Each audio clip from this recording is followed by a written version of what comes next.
नमस्कार, मेरा नाम डॉक्टर ज़ुबिन शर्मा है।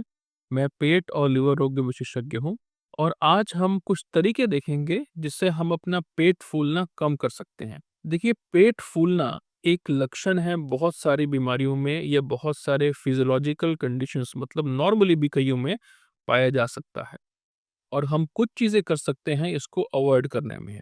इसके कारण की बात करूँ तो ये डिस्पेप्सिया भी कहा जाता है, जिसको फंक्शनल डिस्पेप्सिया या एक्सपल्लोरे डिस्पेप्सिया कहा जाता है। कईयों में कब्ज़ के साथ में पाया जाता है।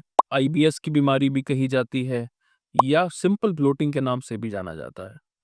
सबसे इम्पोर्टेंट अगर हम फैक्टर्स की बात करें जो ब्लोटिंग करते हैं या पेट को फुलाते हैं, तो वो आम तौर पे पेट के नाभि के ऊपरी हिस्से की तरफ ही पॉइंट करते हैं और वहीं पे ज़्यादातर फूलापन महसूस होता है। हालाँकि किसी-किसी पेशेंट्स में ये पूरे पेट के ऊपर भी महसूस किया जा सकता है।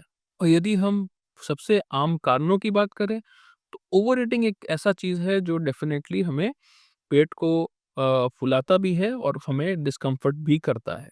और इसका सबसे आज की डेट में सबसे कॉमन जो कारण है, वो ये है कि हम अक्सर फ़ोन देखते हुए या टीवी देखते हुए खाना खा रहे होते हैं, तो हमारा जो फ़ोकस होता है, हमारा जो ध्यान होता है, वो हमारे टीवी या हमारे फ़ोन के ऊपर होता है, तो हम कई बार ज़्यादा खाना खा जाते हैं, जितना हमें ज़रूरत होती है। नॉर्मली पेट का जो अकोमोडेशन है, मतलब कितनी मात्रा का वो खाना ले सकता है, ये शुरू में तो नॉर्मल होता है या कम होता है, लेकिन अगर हम कई सालों के अंदर ज़्यादा खाना खाता जाएँ, तो पेट की जो अकोमोडेशन है, जो उसका जो पावर है, कितनी वो खाना खा सकती है, वो बढ़ती रहती है। और ऐसे बढ़ने से हमारे जो ब्रेन को सिग्नल जाता है, जिसको हम बोलते हैं सैटिस्फैक्टरी सिग्नल, इसका मतलब ये हुआ कि पेट दिमाग को बोल रहा है कि भाई अब मेरा पेट भर गया है, अब मुझे और खाने की ज़रूरत नहीं है। ये धीरे-धीरे ये जो इसका जो ये सिग्नल है, ये हायर वैल्यूज़ पे पहुँचता रहता है। तो शुरू में चाहे आपका 1 रोटी या 2 रोटी से पेट भरता हो, यदि आप ज़्यादा खाते जाएँगे पीरियड ऑफ टाइम में और आपका ध्यान खाने की तरफ की बजाय बाकी चीज़ों पे रहेगा, ओवर ईटिंग होती जाएगी, तो ये सिग्नल 3 पे आएगा, 4 पे आएगा, कई बार 5 पे आएगा। तो ऑटोमैटिकली आप ज़्यादा खाना खाएँगे और फिर आप महसूस करेंगे कि मेरा पेट फूला हुआ है, मुझसे अभी हिला भी नहीं जा रहा। मेरे को कई बार कोई लोग कहते हैं दिमाग में चक्कर आ रहे हैं, मेरे को खाना खाने के बाद सिर में दर्द होता है, सिर भारीपन होना शुरू हो जाता है। ये ओवर ईटिंग की डेफ़िनेटली एक निशानी है। सो नंबर 1 हमें ओवर ईटिंग को डेफ़िनेटली प्रिवेंट करना है, ओवर ईटिंग नहीं होने देनी है। दूसरी चीज़ की अगर हम बात करें तो कई प्रकार के खाने के पदार्थ हमारा पेट फुलाने की संभावना कर सकते हैं। इसके अंदर ये देखना पड़ेगा कि आपको किस चीज़ से इंटॉलरेंस है। अब कई लोगों में, कई पेशेंट्स में दूध और दूध से बने पदार्थ को लेके इंटॉलरेंस मतलब वो उसको पचा नहीं सकते अच्छे से। पचाने का जो लैक्टेज़ एंजाइम है वो उम्र के साथ-साथ कम होता रहता है और उससे फिर नुकसान कुछ नहीं होता शरीर पर, लेकिन पेट फूलना शुरू कर और उसके अंदर लैक्टुलोज़ होता है या लैक्टोज़ होता है।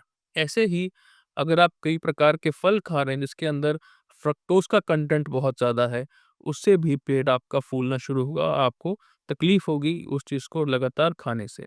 बाकी बात करें कि कई प्रकार के लेग्यूम्स होते हैं, छोले, राजमा, चावल वगैरह या कई प्रकार की दालें होती हैं जिससे हमारा जो मीथेन प्रोड्यूसर्स हैं या पेट के अंदर जो गैस है वो ज़्यादा बनती है। फाइबर अगर बहुत ज़्यादा खा रहे हों, ज़रूरत से ज़्यादा ले रहे हों, उनसे पेट के अंदर गैस बन सकती है और एक फूलेपन की संभावना डेफ़िनेटली आ सकती है। यदि आपको कॉन्स्टिपेशन है, पेट पूरा साफ नहीं होता, उनके लिए भी ये ज़रूरी है कि या तो वो पानी अच्छे से पिएँ या फाइबर मॉडरेट अमाउंट में लें, पेट अच्छे से साफ हो। अगर पेट साफ नहीं होगा तब भी ये फूलेपन की महसूसपना रहेगा। तीसरी अगर हम बात करें हमारी लैक ऑफ एक्सरसाइज़, अगर हमारी एक्सरसाइज़ अच्छे से नहीं हो रही, हम डेली वॉक नहीं करते, हमारा वज़न बहुत ज़्यादा है, उन केसेस के अंदर भी पेट फूलने की संभावना डेफ़िनेटली रहती है।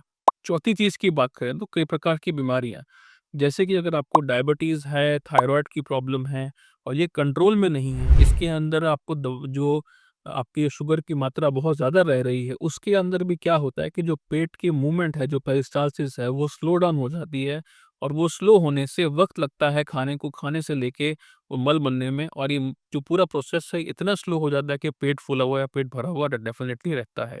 इससे होता क्या है कि जो पेट के बैक्टीरिया हैं, उनकी भी मात्रा के अंदर बदलाव आते हैं। जो खराब बैक्टीरिया है वो बढ़ जाते हैं, जो अच्छे बैक्टीरिया है वो उल्टा कम हो जाते हैं, जिसको हम सीबो बोलते हैं, स्मॉल इंटेस्टिनल बैक्टीरियल ओवरग्रोथ। और इसके आगे होते हुए भी पेट में फूलेपन की महसूसपना रहता है। सो यदि आपको शुगर या बीपी है उसको मैनेज करना बहुत ही ज़रूरी है। और आगे अगर हम बढ़ें अगर हम बहुत स्ट्रेस में हैं, चाहे वो काम का स्ट्रेस है या अपने जॉब का स्ट्रेस है या घर पे कोई स्ट्रेस है, उससे भी पेट के जो ये मसल्स हैं उसके ऊपर असर आता है, इंटेस्टाइन्स की मूवमेंट्स पे असर आता है या आपकी नींद पूरी नहीं हो रही है, उससे पेट फूलापन हो सकता है। देखिए, अपने दिमाग का और पेट का एक बहुत ही क्लोज़ लिंक है। हम जो सोचते हैं उसका हमारे पेट पे डेफ़िनेटली एक असर पड़ता है। यदि हम स्ट्रेसफुल कंडीशन में हैं, उससे हमें तकलीफ रहेगी। और बाकी आखिरी कारण की बात करें तो इसको हम एक कारण है जिसको कहते हैं एब्डोमिनोफ्रेनिक डिससिनर्जिया। इसका मतलब ये होता है कि हमारे जो पेट के मसल्स हैं वो लैक्स हैं, उनमें टोन इतनी अच्छी नहीं है। जब हम साँस लेते हैं या हमारा जो डायफ्राम नीचे मूव करता है, उससे पेट हमारा आगे की तरफ फूलता है। ये यूजुअली फीमेल्स में होता है जिसमें कई बार पेट की ऑपरेशन हुई हो, शाम को पेट फूला लगेगा, आपको दिखेगा कि पेट मेरा फूला हुआ है और बहुत डिस्कम्फर्ट होगा। जो आप ड्रेस में आप पहले नॉर्मली पहन लेती थी, वो ड्रेस में आप शाम को आप फिट नहीं आ रही, आपको बाहर जाने में दिक्कत आती है। जिसको एब्डोमिनोफ्रेनिक डिससिनर्जिया बोलते हैं और ये कई तरह की एक्सरसाइज से बायोफीडबैक से इसको में इम्प्रूवमेंट आ सकता है। सो ये कुछ हमारे कारण हैं पेट फूलने के और कैसे इसको हम घर पे अपने आप बचा सकते हैं। पानी अच्छे से पीजिए, कुछ तरह के पदार्थ, दूध वगैरह या ज़्यादा फ्रूट्स या ज़्यादा शुगर चीज़ें ना लें।